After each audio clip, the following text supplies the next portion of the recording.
It's coffee time. Excuse me. Is that your box?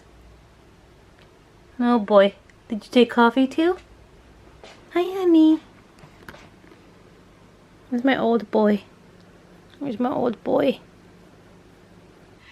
Good morning, guys. Welcome back to my kitchen because it is the 1st of November. I have had a short night because yesterday, as you all know, was Halloween, so I had to stay awake as much as possible to watch some horror movies. And today, instead of being like, oh, Halloween is over, we're like, November starts, so we have one full month of horror ahead of us. So that is kind of the reason why I created this readathon, just to extend the horror for one more month, because I always felt a little bit sad right after Halloween night. So today is the 1st of November and it is a Sunday. However, I do have a lot of things to do around the house because yesterday I focused on watching horror, so I didn't do too much around the house, so I do have a lot of chores and boring things to do. But we're also gonna get to some reading and I am super excited. I hope you guys are ready. I hope you guys have your books ready. And the first thing we like to do in this house in the morning is always make coffee.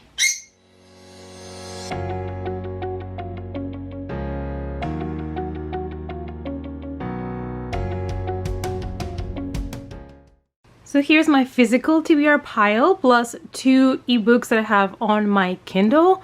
And I realized while planning my reading for this month that I might have been a little bit too optimistic about it because there's a couple of chunky books in this TBR pile, but we're gonna try our best. Also, if you didn't know this about me, I'm very OCD, so I have like a proper reading plan of which book I have to read which week and how many pages every book has, because yay OCD Virgos. Honestly, you don't need to plan so much into detail how many pages, how many everything, but it's just helping me to get through the books, because for me it's like, okay, I have a challenge to today read X pages of this book and X pages of that other book, so it kind of keeps me on track.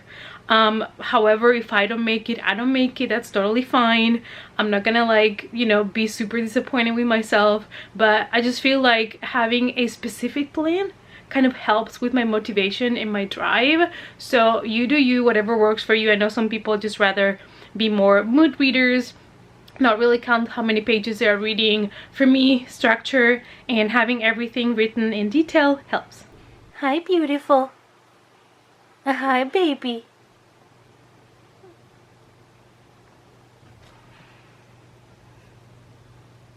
Why are you so cute? So the plan for this week is as follows. I'm supposed to read these 3 books, and also every day I have to read 2 short stories because I am currently in the middle of 3 short story collection and I want to finish them by the end of the month if possible. And that would be on my Kindle. I'm reading Slay, Stories of the Vampire Noir. I'm reading Local Hunts and I'm reading Final Cuts. So the plan is if I read 2 stories, it doesn't matter from which collection, 2 stories a day, I will have finished the 3 books for sure by the end of the month. So that's the plan. So we have these 3 books. This one is short and we have the short story compilation. So this is what we are going to be tackling this first week of the evilathon. Welcome back to my living room. So this room is where I do most of my reading because it has the best natural light that comes through the window, and you know, it's the best light to read. And we're gonna do a reading over here on my big couch. You might remember this from other vlogs. That is one of my favorite spots to read. We are ready to start our reading. Like, this is so exciting. It's finally here. I can finally read my evilathon books. Like the last couple weeks of October, all I wanted was to start the evilathon, and today we have all of these things on the menu. These are the books I want to read this week. So we have 2 books, 1 novella and a couple of short stories. So a lot to do, but we got this. I have already marked how many pages I have to read today. Like I said before, for me, having a goal to know that I have to hit those pages each day helps me to really actually get to them. So if I have more time, I will keep on reading, but if not, at least I know I have accomplished my goal for the day. Same with my other book. I also put a marker, and this is a short novella, so we shall see if I have extra time today. We might have even finished it, who knows. But I also marked how many pages I have to read every day for this week. Yeah, so we are all ready to go. I have my coffee, I have my water. Hydrate yourselves is really important, especially when you drink a lot of coffee. So let's get started. Now comes the dilemma though, what do I read first? When you have so many books that you need to read and you're excited for all of them, you don't know what to read. So I think we're gonna ease into it. We're going to choose Wilder Girls by Rory Power, which is a YA horror. It also has LGBT characters, and I know there's body horror in this one, and so I'm kind of excited to see how far that goes in a YA story.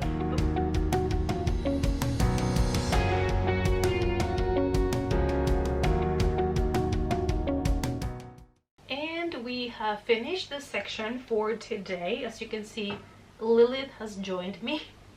You're probably gonna see a lot of her in this vlog because she's very active, unlike her older brother, who is an old man, so he sleeps most of the time, but she's a little bit more active, and I know you guys want to see Lilith. She's such a blessing because she's so much fun to have around, especially now that I am a little bit isolated from the world during this year especially. So we finished also a third cup of coffee, and I have read until page 81 from Wilder Girls, and I have thoughts. So positive things. This book is fast-paced. It is interesting because it's kind of like a combined sort of sci-fi horror, in the sense that this is a virus that spread and is causing a micro post-apocalyptic story, because apparently so far this virus is quarantined and kept isolated in one island alone. So the story is about these girls. There were, when everything started, there were 100 girls and 20 staff members, like teachers and things like that. And then these kind of virus started called the THON. Nobody knew what was happening, but one day they were told they had to quarantine in the island. They were cut off from society. Slowly they were left without like internet or phones. They have no way of communicating with anybody anymore.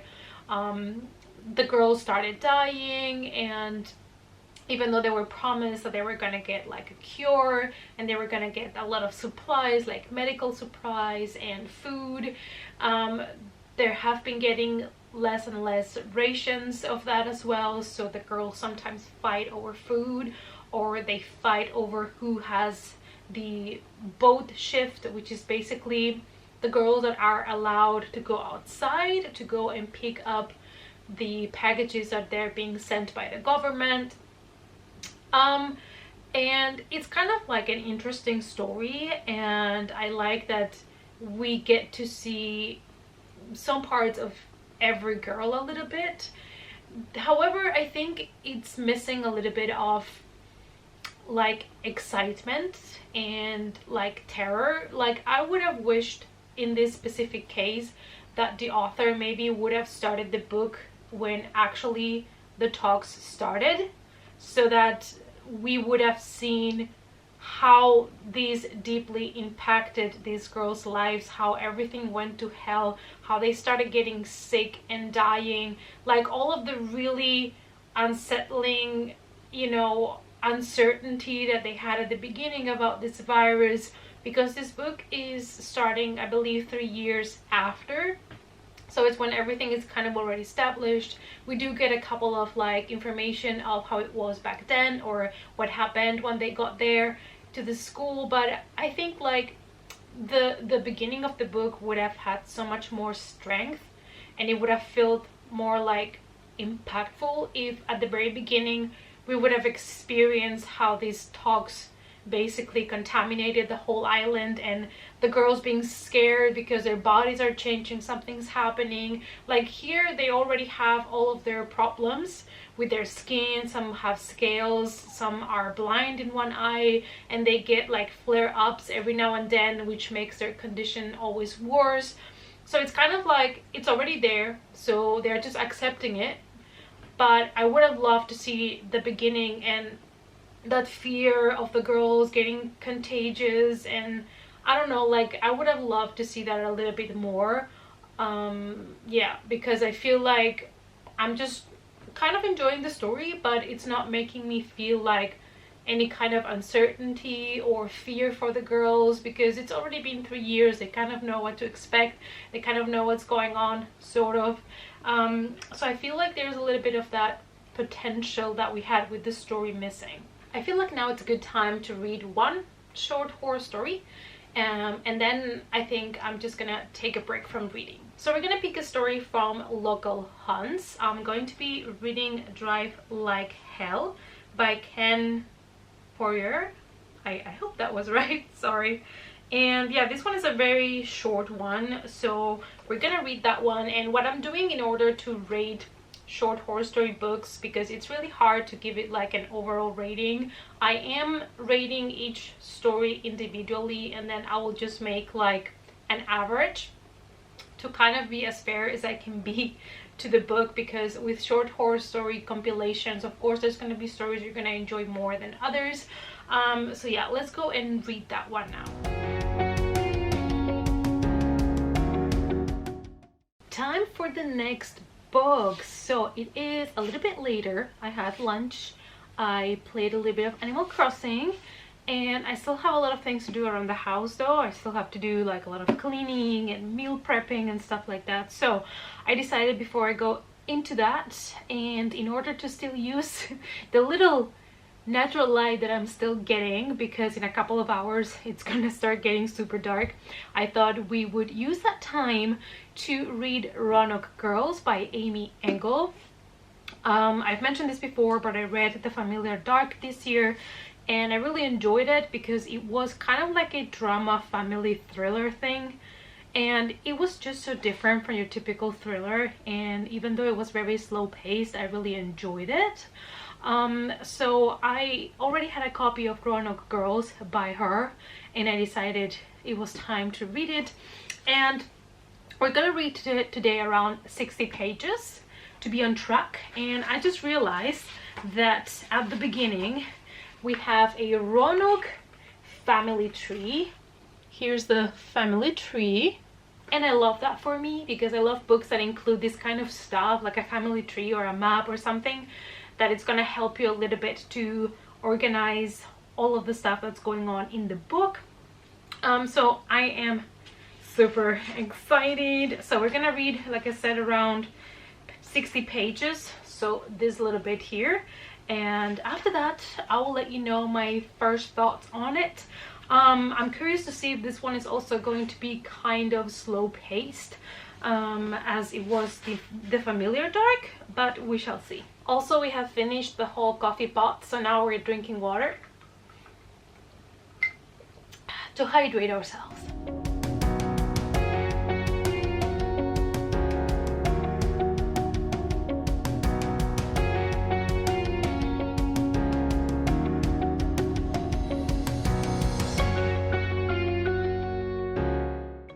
Welcome to the last update for the day before I go to do my chores like the adult that I am and take care of things in the apartment and the kitchen.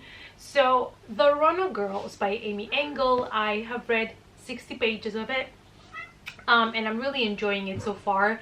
It is also a little bit like The Familiar Dark. We are really focusing on a family, the mystery behind it, and kind of a family drama that you know it's coming. I like how she keeps, you know, kind of the mystery going, like you really want to know what's happening, even though her writing might not be specifically fast-paced, but because you're so invested in the characters, you really want to know what's going to happen to them. So we are following Lane when she was a kid. she had a dream about Roanoke, and then she never really thought about it again until 1 month after her mom committed suicide, and her grandparents that are rich and live in Roanoke adopted her and took her there. So she changed her life from the New York City life to Roanoke, middle of nowhere, farmland, and it was a big adjustment for her. From the very moment that she gets to Roanoke, you feel something's off, something's weird about her grandparents, something's weird about this woman that takes care of cleaning and cooking. Like, something's off. You still don't know what it is, but something's going on. And there is pictures in black and white of all the Roanoke girls that have been through that house, and one way or another they have all either died or disappeared, so also not very reassuring for Lane. So it is a great, interesting story so far, and you're following Lane when she was adopted by her grandparents and she gets to experience Roanoke, and also in the present time where she is an adult and she is forced to go back to Roanoke because somebody has disappeared, and she goes there to try to help find this person. I just don't want to give you too many spoilers, but again, we're in the first 60 pages of the book, so it's not like a big plot reveal or anything like that. We're also getting to see stories of other girls that have been in that house, in that place, that were there long before Lane, and so it is super interesting to me. So I'm really enjoying it so far. That's all I can tell you. So I think I'm gonna wrap up just for today, because like I said, I have a really busy schedule for the rest of the day, and I want to watch also a Netflix horror movie that was just released, so I can review it on my channel tomorrow, on my movie channel. And yeah, and tomorrow morning I have a really early doctor's appointment. They have told me that I have to go and already kind of plan waiting time for a couple of hours. So we're gonna be taking our books with us. That's the good part of having to wait at a doctor's office or anywhere when you're a bookworm and you love books. At least you can read your book, you know. So we will make progress with our books tomorrow. Good morning, guys, and welcome to day 2 of the evilathon. Today is early in the morning and I am about to leave the house, well, the apartment, to go to a doctor's appointment. So they basically tell me to be there by 8 a.m. when they open, and just, you know, be ready to wait for a couple of hours. Lucky for me, I'm a reader, so I can take my books and I can use my time there. I always wonder, these people that are in waiting rooms for hours and hours and they don't read, like, what do you do? Like, I don't know. Anyway, I'm gonna take with me both WISHLIST Girls and the Raunch Girls and try to read as much as I can from them. So it can be that I read more than I have planned for today, which would be great. I'm gonna go there by bus, and fun fact, I cannot read while I'm in the bus or I will puke. The only places that I can read are the plane and the train. The car and the bus are a no-no for me because I will puke.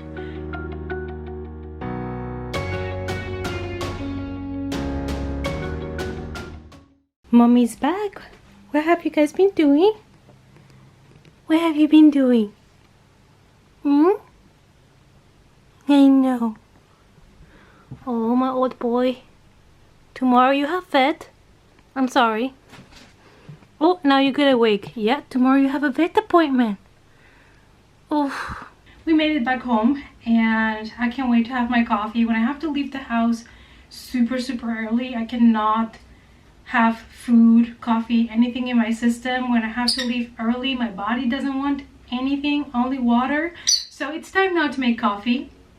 And the bad news is I have to go back to the pharmacy to get the medication that I was prescribed because they didn't have it. So I cannot get into my pajamas yet. And also I have to go back to the doctor for more like x-rays and stuff, just to see if everything is fine on my back. But at least for now I'm gonna get some meds that are supposed to work for me. Pray for me, because the last medication that I got made me even sicker. And the good news is, though, that I read a big chunk of Wild Girls by Rory Power. I'm currently in page 177. So we are kind of in the middle right now, which is pretty good because I just started yesterday. The good thing about the book is that it's really fast paced and you're getting to know the girls a little bit deeper now, and the added element to the mystery is that of course there are some secrets, some things that are being kept from these girls, something else is going on, something else is being maybe done to them. So Hetty, which is one of the main characters that we follow, she has this feeling that the headmistress or somebody is keeping something from them, and she's determined to figure it out what it is. So that line of investigation, it's getting interesting for me. I would say I'm not loving it as much as I thought I might. I'm enjoying it, but so far I think it's going to be between a 3.5 coffee mug, probably not more, unless something else happens that makes me change my mind. So but really enjoying it though, and it's like I said, a fast-paced, easy to read story. I have to admit though, this cover was also part of like a selling point for me. I think you know what I mean. This cover is stunning. And you know, the fact that there is this virus and it's causing this kind of like mutations and weird skin conditions on the girls was something that I was really interested to read about. And I feel like there's a lot of potential that is being a little bit wasted so far when it comes to the more horror part of the story, the more kind of you know, beginning of the talks.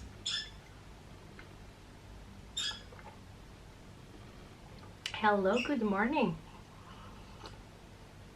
So I have made it back from the pharmacy again. I finally have my medication and I have played a little bit of Animal Crossing. So I'm ready now to continue my reading for the day. So like I said, even though I am on holidays this week, I do have a lot of things that I want to get done. Today I still have to do my home workout and record a video for my other channel, compare a couple of new horror movies from Netflix, so that will be up on my movie channel. So anyways, because today I have already read my part of Wilder Girls, I also have just finished a story from Slay, Stories of the Vampire Noir, and I do enjoy the stories because they are completely different from your typical vampire stories. There's a couple that maybe are a little bit more classic vampire stories, but the only thing is, of course, there is something that there's no element of surprise much, because you know that all the stories are going to be of a vampire, so you're expecting kind of this or that character to be a vampire, or you know, something to happen with vampires. But I'm still really enjoying them, and they are different from other vampire stories that I have read before, so that's pretty good. So I thought right now I would read the Raunch Girls, because from the things that I'm reading right now, this is the one that I am most excited about, because I am hooked. I need to know. So I think we're gonna read our pages for the Raunch Girls right now.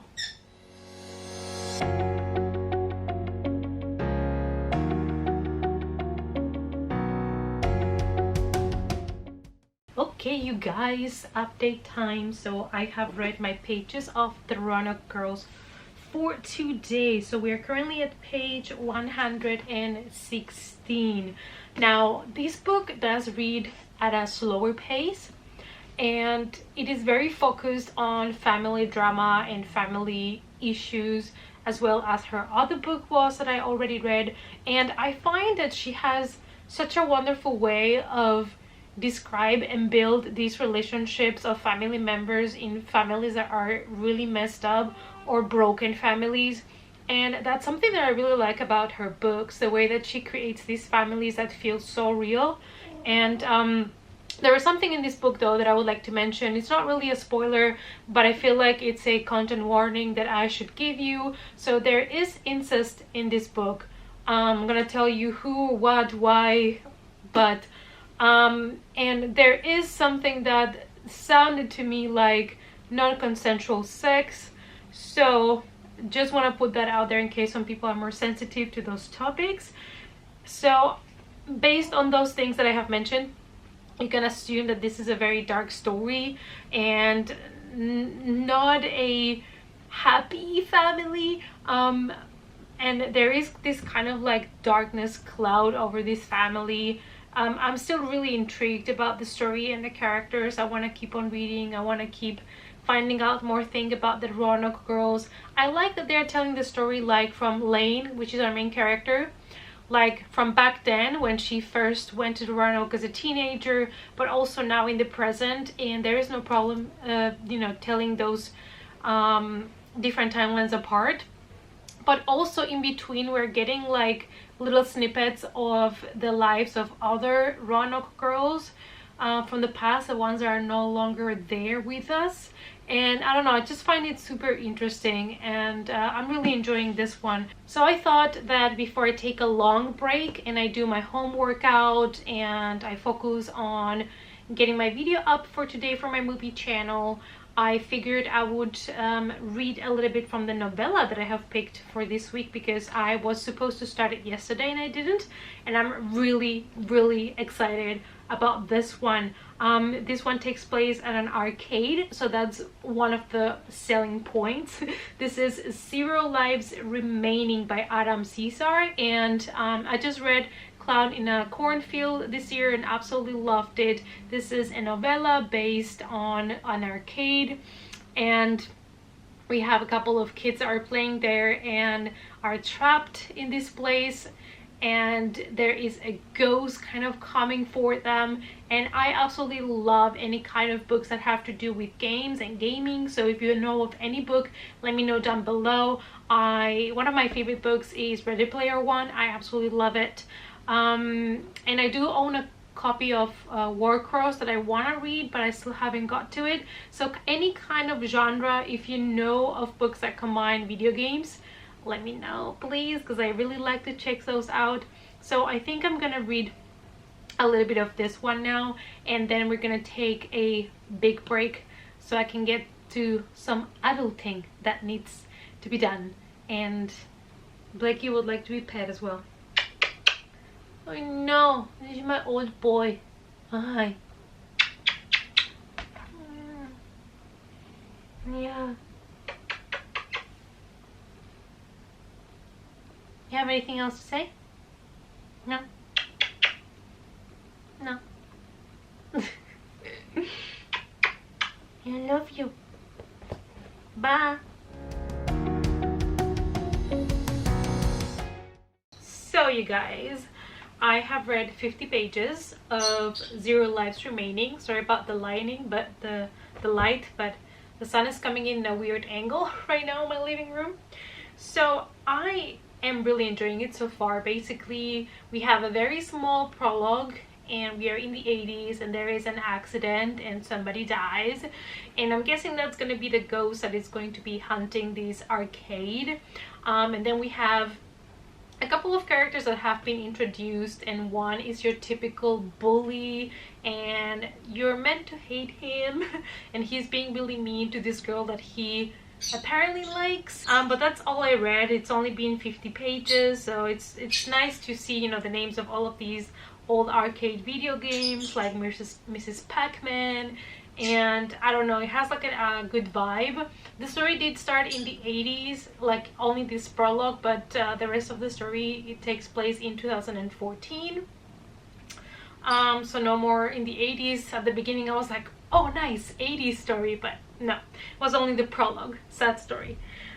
So yeah, now I actually have accomplished most of my reading today. I only have to read one more short story, which is great because, like I keep saying, I have a lot of other things to do on the side apart from reading. But I feel really accomplished because from the 2 novels, I'm halfway through them, and it's only been 2 days. And I started the novella. I read a couple of short stories. We are off to a good start. I have my medication ready, so hopefully tomorrow I don't have too much back pains anymore. I have my babies. The other one is sleeping over there. She's had a rough morning. So I will see you guys tomorrow, and we will keep reading for the evilathon.